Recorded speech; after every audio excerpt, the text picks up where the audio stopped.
Bersyukur kepada Tuhan di minggu kedua di bulan Desember ini kita masih bisa datang ya ke rumah Tuhan untuk beribadah. Tidak terasa ya Bapak Ibu, tinggal mungkin 2 minggu lagi kita akan mengakhiri tahun 2025 ya Bapak Ibu. Gimana 2025-nya Bapak Ibu? Seru? Seru lah ya. Seru dengan berbagai dinamika yang terjadi dalam hidup ini. Mungkin kalau seperti permen mungkin rasanya nano-nano ya. Ada asamnya, ada asinnya, tapi ada sweetnya juga, ada manisnya. Ya nggak mungkin pahit semua dong ya, pasti ada cerita manisnya gitu. Tapi itulah dinamika hidup kita. Tapi bersyukurnya Bapak Ibu bahwa Tuhan tidak pernah meninggalkan kita di dalam setiap perjalanan hidup kita ya.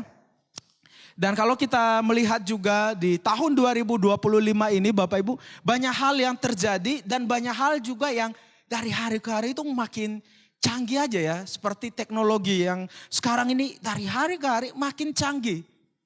Teknologi yang sepertinya memberikan jawaban atas setiap pertanyaan-pertanyaan yang membingungkan dalam hidup ini. Sekarang ini kalau kita ada pertanyaan yang membingungkan, kita kayaknya jarang ya tanya teman lagi, atau apalagi tanya hamba Tuhan, atau mungkin udah nggak mau berdoa dulu nih. Tapi apa yang dilakukan? Buka HP, ketik, dan semua jawabannya langsung keluar. Bahkan jawaban-jawaban yang tidak perlu ditahu oleh dunia ini juga semua nongol dia gitu. Bahkan katanya nih ya, katanya aja nih, kalau lagi naksir seseorang, dia bukan lagi berdoa. Tapi yang dilakukan apa? Scroll media sosialnya, cari tahu tentang dia gitu. Awalnya pengen berdoa tapi tunggu dulu deh Tuhan. Saya pengen tahu dulu sih. Saya cek dulu Instagramnya, cek dulu Facebooknya, cek dulu TikToknya, alay apa enggak gitu ya. Nah terus dilihatin tuh postingannya. Wah kayaknya keren juga ya. Highlight Facebooknya, sorotan Facebooknya keren gitu. Walaupun ya Facebook Pro gitu ya. Nah tapi masih keren lah, foto-foto jalan-jalannya keren gitu. Kemudian lihat fotonya bersama dengan teman-temannya, tapi kok aneh ya teman-temannya, circle-nya kok rada-rada aneh. Kemudian nemu foto mamanya, waduh kok mamanya fotonya kayak gitu ya. Nah mulai rada curiga nih, belum resmi juga gitu tapi sudah kemana-mana pikirannya gitu. Jadi belum ketemu orangnya tapi orangnya udah diaudit lewat foto-foto lamanya di media sosial. Jadi berasa kayak intel gitu, mengaudit foto orang gitu. Nah ini rasa penasaran yang semua orang kayaknya punya lah ya. Dan tidak apa-apa, wajar aja punya rasa penasaran itu karena ini mungkin warisan dari nenek moyang kita gitu. Nah jadi dalam keluarga itu juga kan ada satu ajaran doktrin yang tidak tertulis ya. Kalau mau dekat sama seseorang harus perhatikan 3 hal. 3B, bibit, bebet, bobot. Ya. Semuanya harus jelas, kalau kamu mau dekat sama seseorang harus jelas nih. Bibitnya harus jelas. Bibit unggul, anak ayam kali ya, bibit unggul gitu. Harus jelas bebetnya dan bobotnya gitu. Harus jelas track record keluarganya itu harus bersih, harus dari keluarga baik-baik. Nah kita punya ajaran yang tidak tertulis seperti itu yang mungkin dari jauh-jauh nenek moyang kita sudah ngajarin itu kepada orang tua dan kemudian turun kepada kita semua gitu. Nah. Karena ada prinsip itu, bibit bebet bobotnya itu harus jelas, maka kita juga terjebak akhirnya untuk menampilkan hal yang baik-baik saja. Supaya orang lain kalau lihat, oh ini bibit bebet bobotnya nih jelas nih, bibit bebet bobotnya kayaknya rapi nih, keren nih gitu. Jadi kita mencoba untuk menampilkan hal-hal yang baik-baik saja nih. Nah yang jelek-jeleknya kita simpan di belakang. Kita poles-poles dikit, kita kasih filter-filter yang oke, supaya ketika dilihat orang, oh cerita keluarganya nih keren nih, bibit bebet bobotnya nih bagus nih, bibitnya unggul nih gitu ya. Hal-hal yang jeleknya kita tutup rapat-rapat, kalau bisa kita buang jauh-jauh, pokoknya jangan sampai orang lihat yang jeleknya. Nah ini yang dilakukan oleh pemerintah India di tahun 2023 Bapak Ibu. Nah jadi sempat viral, pada saat itu di sana diadakan pertemuan KTT G20. Nah KTT ini pernah diadakan di Indonesia dan viral juga ya di Bali gara-gara acaranya keren banget. Tapi waktu itu di tahun 2023 di India viralnya bukan karena acaranya keren atau hasil pertemuannya yang bisa mengubah dunia ini. Tetapi karena beredar foto di mana pemerintah India itu menutup kawasan yang dilewati oleh para presiden-presiden dunia ini dengan kain hitam. Jadi ada jalur jalanannya ditutup dengan kain raksasa. Nah mungkin ada bisa lihat gambarnya ya seperti ini. Jadi sepanjang kawasan jalanan yang dilewati oleh presiden-presiden itu mereka tutup. Gitu. Padahal Bapak Ibu di belakang kain raksasa ini ada kawasan kumuh. Ada orang-orang miskin yang diabaikan oleh pemerintah India pada saat itu. Dan kemudian bukan hanya pasang kain raksasa Bapak Ibu. Dia pajang fotonya. Foto Perdana Menteri di kain raksasa itu. Supaya orang bisa melihat, wah keren ya.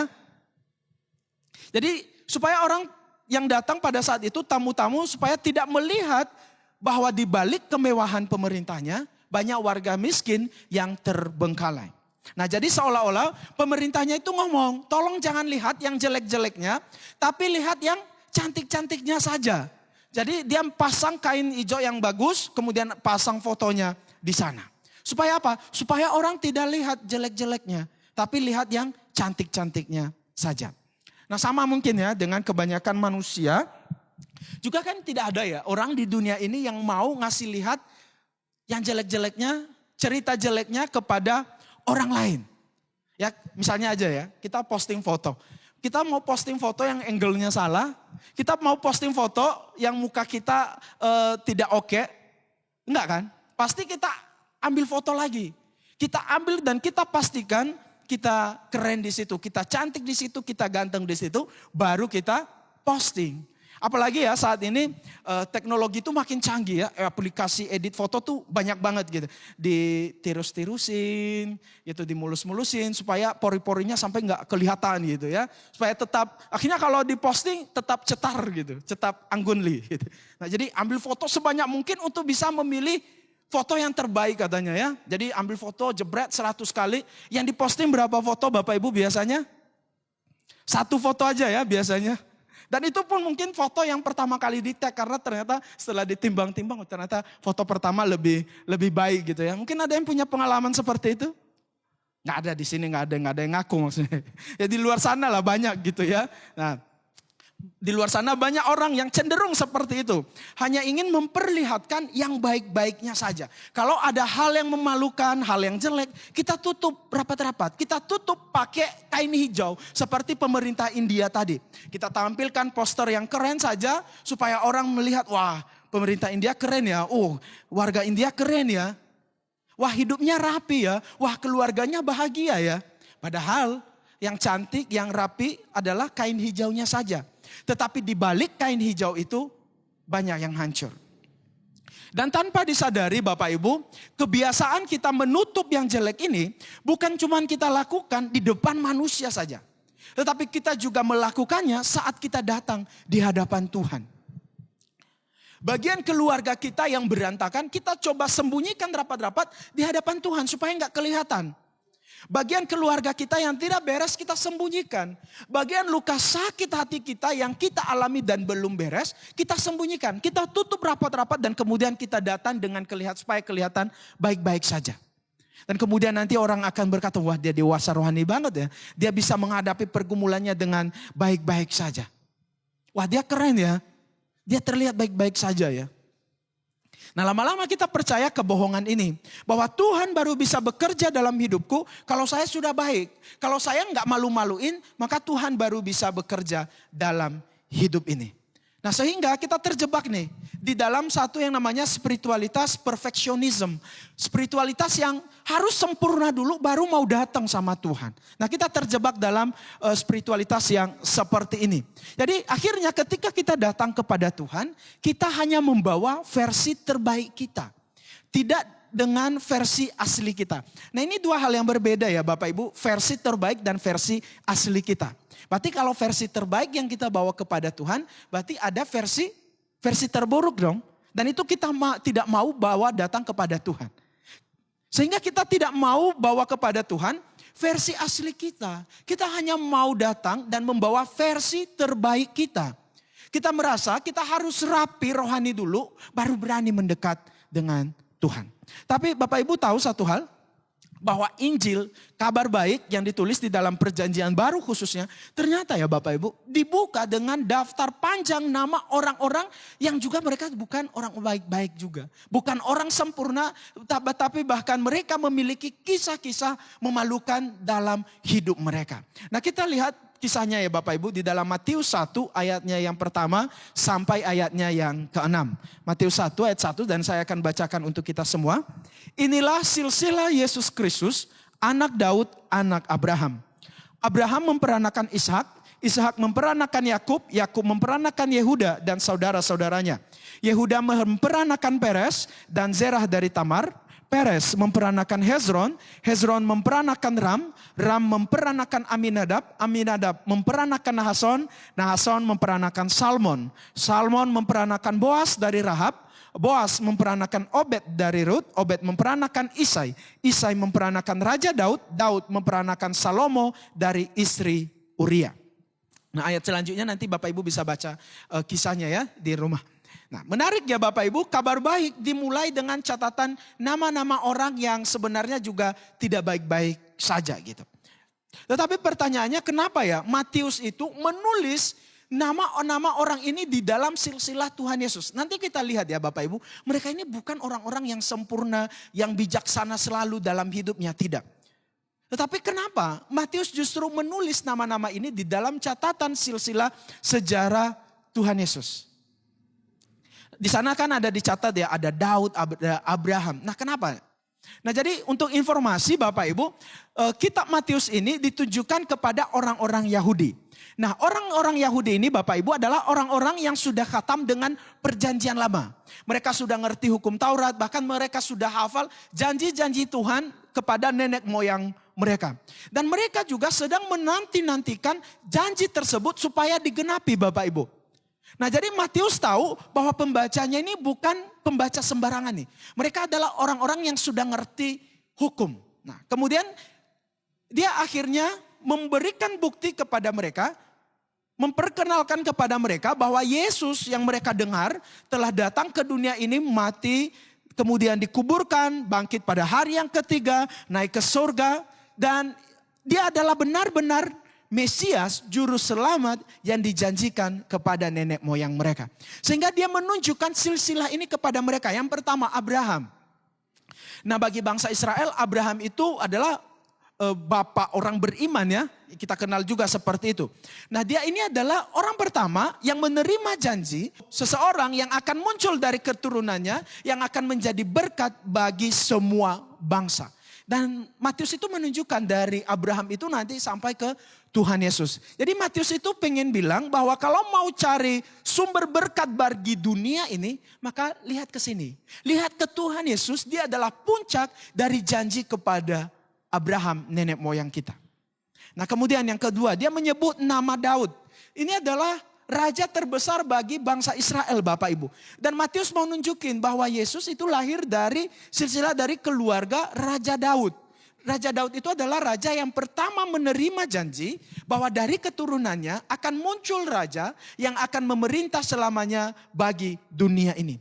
Jadi Matius itu mau berkata kepada mereka, kalau kamu sedang menunggu raja yang dijanjikan dalam kitab Samuel dan Mazmur, maka lihat ke sini. Inilah dia, raja yang dijanjikan itu adalah Yesus.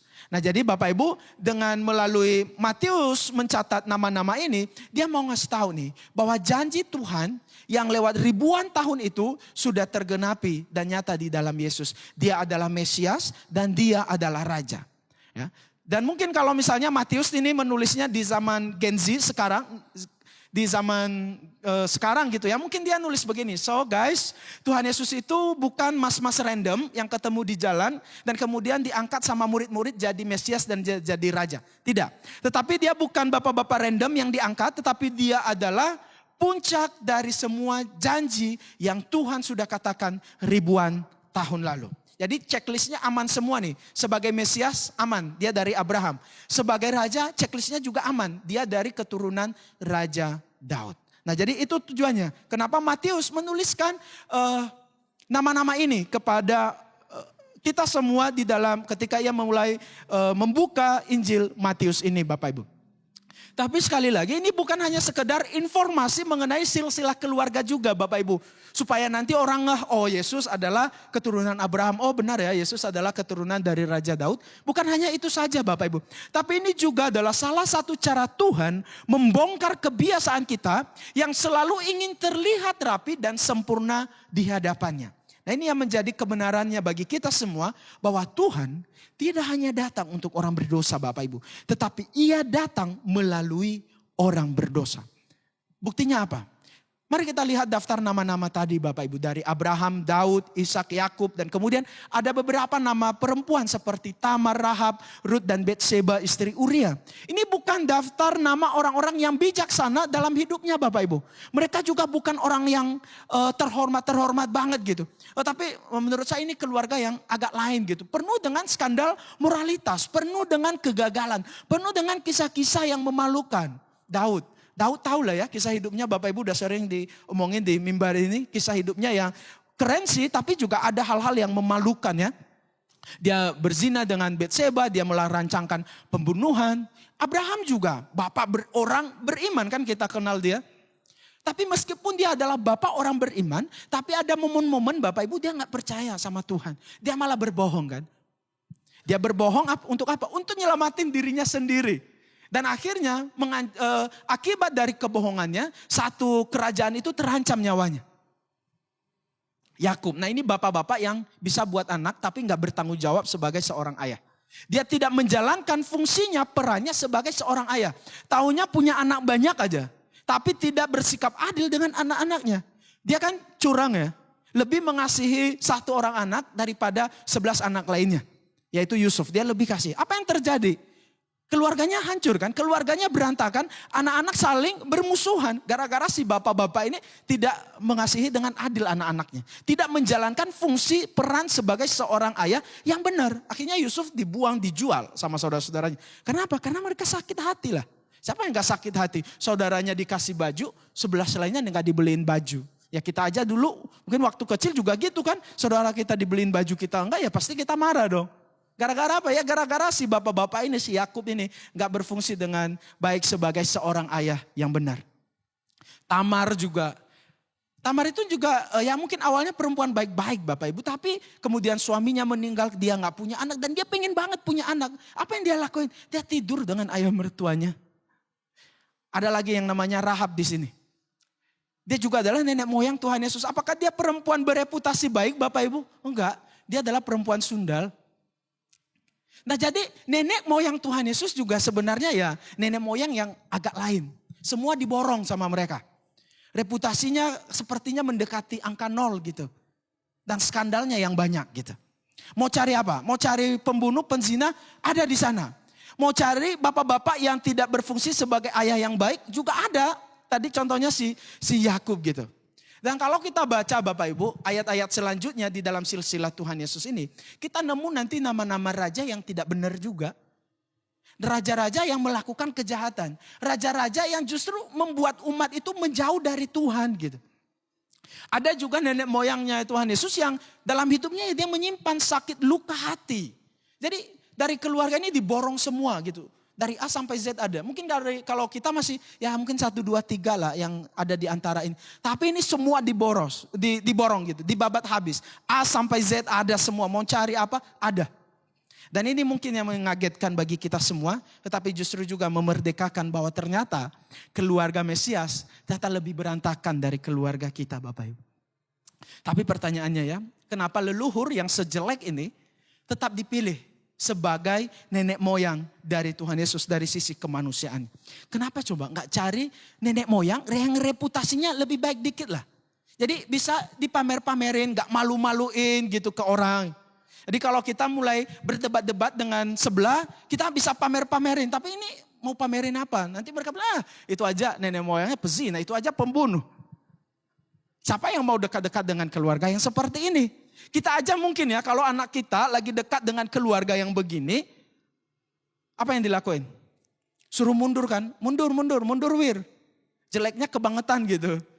Mending cari keluarga yang lain. Ambil langkah 1000 lari gitu. Tapi anehnya Bapak Ibu. Kita suka menyembunyikan bagian hidup kita yang kita anggap hina. Sementara Tuhan justru memilih datang melalui bagian itu. Ini yang terjadi. Justru Tuhan Yesus, Tuhan tetap memilih keluarga ini, keluarga yang mungkin memalukan bagi mata orang, tetapi ia justru tetap memilih datang melalui keluarga ini. Sehingga ketika Matius ya menulis kitab ini tadi, dia itu tidak memperhalus ya. Dia tidak memilih nama-nama yang keren, nama-nama yang oke-oke aja lah. Misalnya kayak nama-nama yang tadi itu gak perlu lah banyak cacatnya gitu. Tapi dia gak poles gitu. Tetap ditulis apa adanya, tidak ditutup-tutupi. Dan Tuhan juga tidak menghapus jejak yang memalukan ini Bapak Ibu. Tetapi justru Tuhan mengizinkan kisah ini dicatat dalam kitab suci. Semua dicatat tanpa ada polesan apapun. Ternyata Tuhan tidak malu dengan keluarganya Bapak Ibu. Lalu kalau Tuhan tidak malu dengan keluarganya, kenapa kita malu dengan cerita hidup kita? Nah Bapak Ibu mungkin kita sering mendengar istilah inkarnasi ya. Yang Allah menjadi manusia. Apalagi di momen-momen Natal di bulan Desember ini, istilah ini mungkin sering kali kita dengarkan. Tapi inkarnasi Bapak Ibu bukan hanya cerita bahwa Allah turun ke dunia untuk membersihkan kekacauan manusia.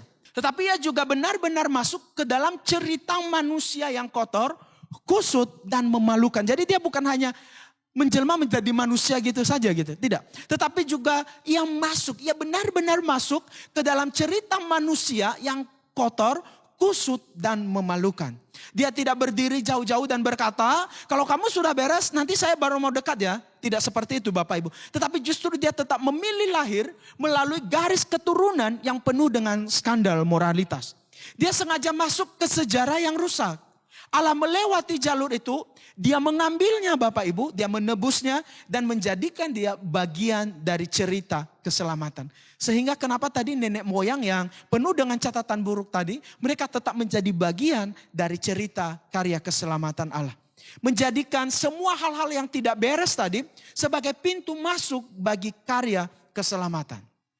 Sekali lagi kita suka menyembunyikan bagian hidup kita yang kita anggap hina. Sementara Tuhan justru memilih datang melalui bagian itu Bapak Ibu. Dan ini yang menjadi kabar baiknya. Kabar baiknya bukan sekalipun hidupmu kotor, Tuhan masih mau menerima kamu. Bukan hanya itu saja. Tetapi kabar baiknya adalah bagian hidup yang sering kita sembunyikan, justru itu adalah hal yang paling sering Tuhan pilih untuk menjadi pintu masuk anugerahnya. Nah saya mau ngajak kita untuk membaca good news ini Bapak Ibu, kabar baik ini. Tetapi kita ganti kata kita ya, kita ganti kata kita dengan kata saya. Jadi misalnya bagian hidup yang sering saya sembunyikan. Jadi setiap ada kata kita ganti kata saya ya Bapak Ibu ya. Oke setuju ya? Setuju aja lah ya. Oke kita baca sama-sama dengan pelan saja. Mungkin sambil kita renungkan juga kabar baik ini. 1, 2, 3. Bagian hidup yang sering saya sembunyikan. Yang saya anggap paling memalukan, paling rusak, paling bikin saya tidak bisa angkat muka. Itulah yang paling sering Tuhan pilih untuk menjadi pintu masuk anugerahnya. Nah, ini yang menjadi kabar baiknya Bapak Ibu. Anugerah Tuhan tidak hanya bisa bekerja lewat sisi-sisi terbaik kita. Tetapi juga dia bisa bekerja lewat retakan yang selama ini kita tutup rapat. Dan disitulah biasanya kasih bekerja dan pemulihan dimulai dari sana. Dan perlu kita tahu Bapak Ibu, hanya Tuhan Yesus yang mampu melakukan semuanya ini. Karena hanya Kristus yang bisa masuk ke tempat yang paling gelap dan menerangi kegelapan tanpa perlu menjadi gelap. Mungkin kalau kita masuk ke suatu tempat, mungkin kita kadang ikut-ikutan kan. Tetapi ini tidak perlu. Tuhan tidak harus jadi gelap dulu untuk menerangi kegelapan, tidak. Tetapi dia bisa masuk ke bagian hidup kita yang paling kelam tanpa tercemar oleh kekelaman tersebut. Dia tidak takut dengan dosa kita, dia tidak takut dengan kekacauan kita, dia tidak anti juga dengan kekacauan kita. Dan dia datang Bapak Ibu bukan untuk menghakimi, tetapi untuk menerangi supaya yang gelap itu perlahan bisa ada terang, bisa melihat terang dan yang hancur itu perlahan dipulihkan oleh Dia. Nah Bapak Ibu 1 minggu ini saya mau mengajak kita untuk melakukan satu hal saja 1 minggu ini.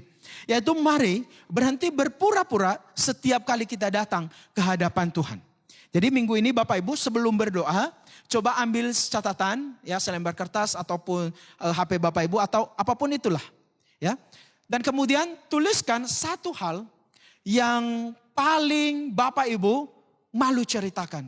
Yang selama ini Bapak Ibu simpan semuanya. Yang selama ini kita tutup-tutupin, kalau bisa Tuhan jangan sampai tahu. Kalau bisa orang terdekat saya jangan sampai tahu. Nah, tuliskan itu. Yang selama ini kita tutup rapat-rapat, yang mungkin itu aib kita, mungkin itu kekurangan kita, atau apapun itu. Tulis. Dan kemudian bawa dalam doa di hadapan Tuhan. Bukan minta Tuhan untuk menghapusnya ya Bapak Ibu. Tetapi minta agar Tuhan bekerja melalui hal itu. Beri ruang bagi Tuhan untuk memakai luka kita sebagai tempat kelahiran kasih. Karena jika Tuhan saja tidak malu dengan keluarganya Bapak Ibu. Mengapa kita masih malu dengan cerita hidup kita. Nah, jadikan ini sebagai langkah kecil untuk merenungkan kasih Tuhan di minggu-minggu ini Bapak Ibu. Khususnya menjelang kita merayakan Natal, nah pakai momen-momen ini untuk merenungkan kasih Tuhan. Ingat bahwa justru bagian hidup kita yang kita sembunyikan, itulah yang Tuhan mau sentuh. Itulah tempat di mana Tuhan paling sering mulai bekerja Bapak Ibu. Di ruang yang kita anggap jelek, gak layak dilihat sama siapa-siapa. Kita mungkin benci dengan hal itu, kita tidak berani angkat muka di hadapan orang. Bawa semuanya itu karena justru itu sering sekali menjadi tempat di mana kuasa Tuhan mulai bekerja. Saya akan mengakhiri khotbah ini dengan 2 kisah Bapak Ibu. Yang pertama dari seorang pria yang bernama John Bramblett. Nah, dia ini adalah seorang pelukis buta Bapak Ibu asal Amerika. Nah, menurut berita dia menduduki peringkat nomor 1 sebagai pelukis buta di dunia ini.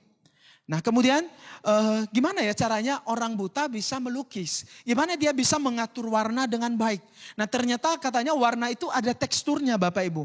Jadi mungkin karena dia tidak bisa melihat, jadi sense-nya itu lebih peka gitu untuk bisa merasakan sesuatu. Sehingga ketika dia pegang cat itu, dia bisa merasakan tekstur hijau tuh, oh teksturnya begini, merah tuh teksturnya begini. Nah, itu yang dia lakukan.